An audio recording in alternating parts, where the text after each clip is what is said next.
बाळासाहेबांच्या तमाम शिवसैनिकांना तुमच्या ह्या अनिश गाढवेचा, बाळासाहेबांच्या लहानशा शिवसैनिकाचा आणि शिवसेनेच्या प्रवक्त्याचा मानाचा जय महाराष्ट्र।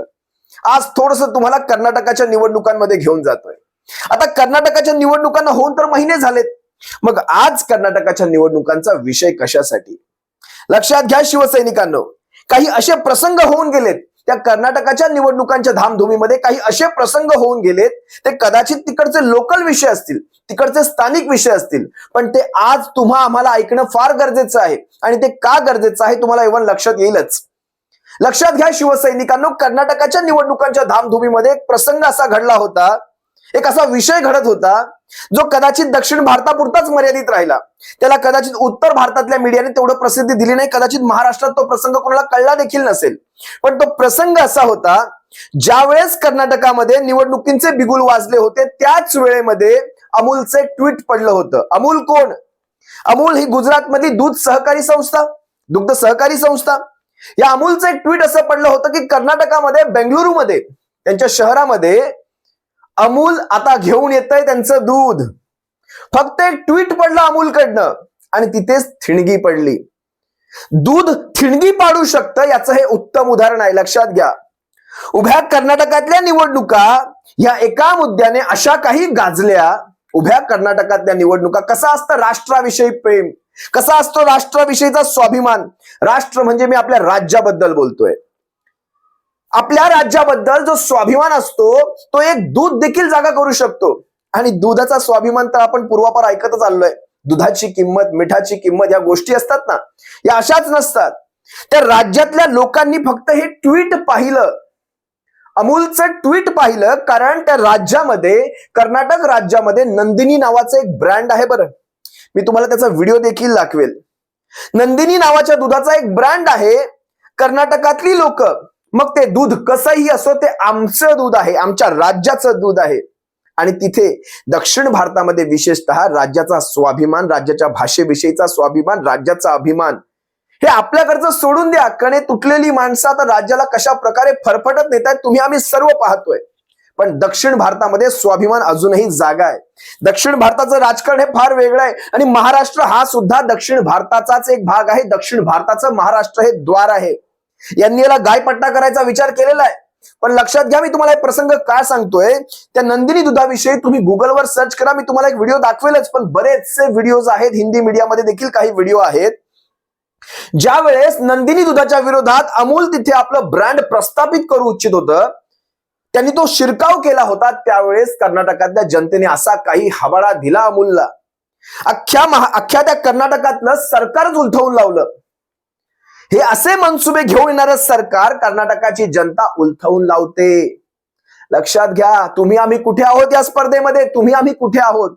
आपल्याला ना राज्याची स्वाभिमान, ना राज्याची अस्मिता, ना राज्याचा तो मान, काहीच नाही। सारं दिल्लीच्या दरबारी गहाण टाकलेलं आहे तुम्ही आम्ही सर्वांनी। लक्षात घ्यायला हो या सगळ्या प्रसंगांना।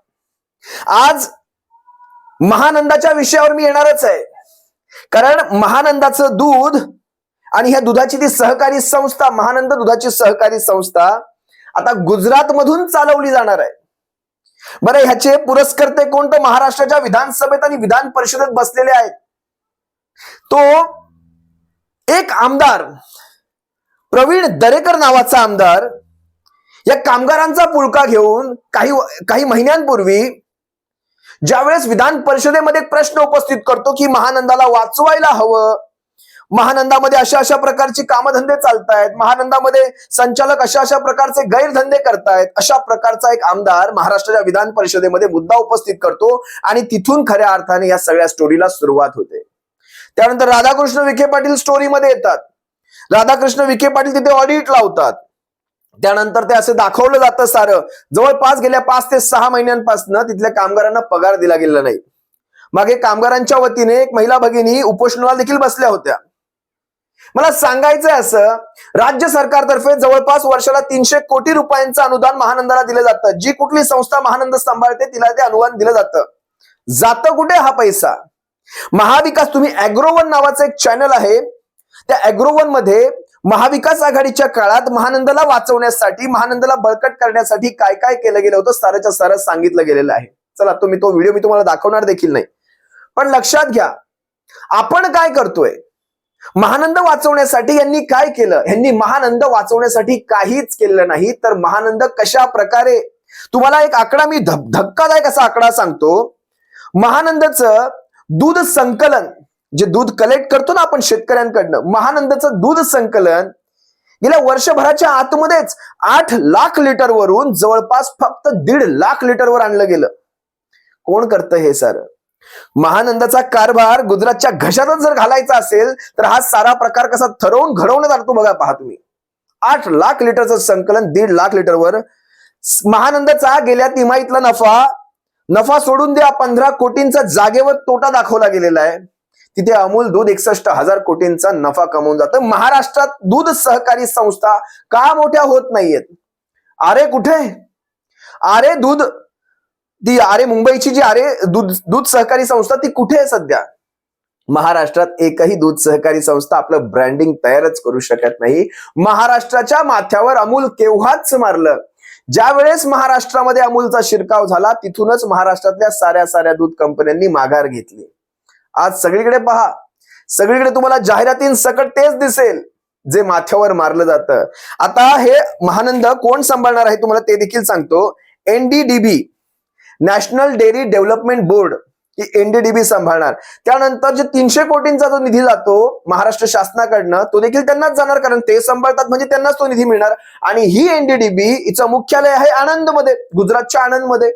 म्हणजे तिकडनं महाराष्ट्राची सहकारी दूध संस्था हे सांभाळणार. क्या बात है, क्या बात है.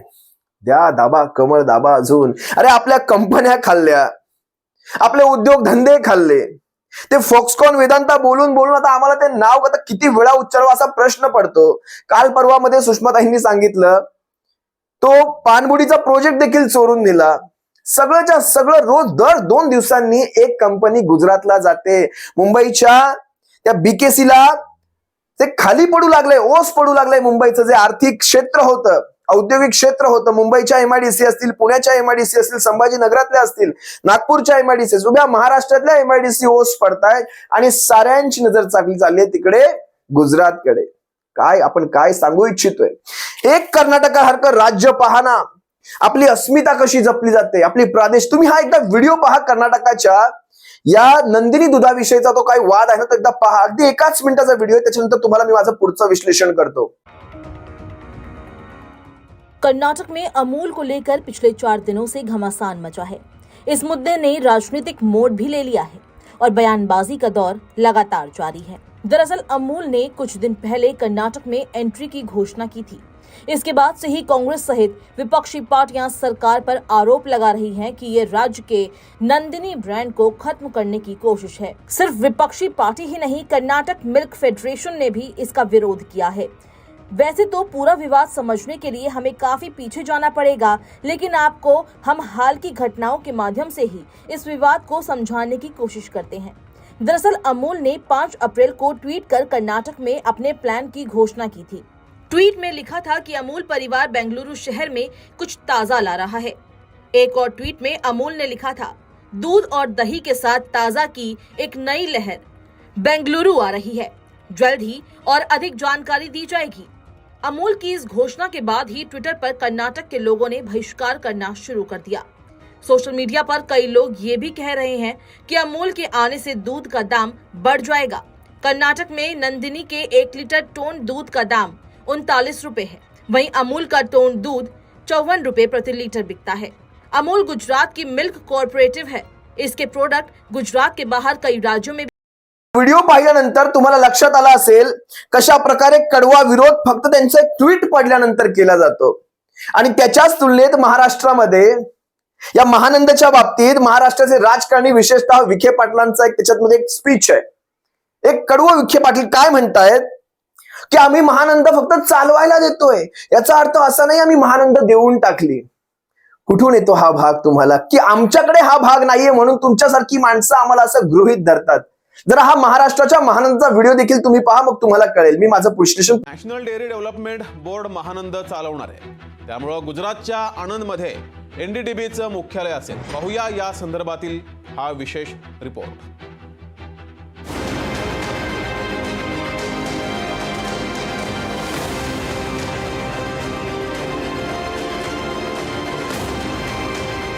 आधी महाराष्ट्राचे प्रकल्प पळवले, आता महानंद डेअरीवर गुजरातचा डोळा.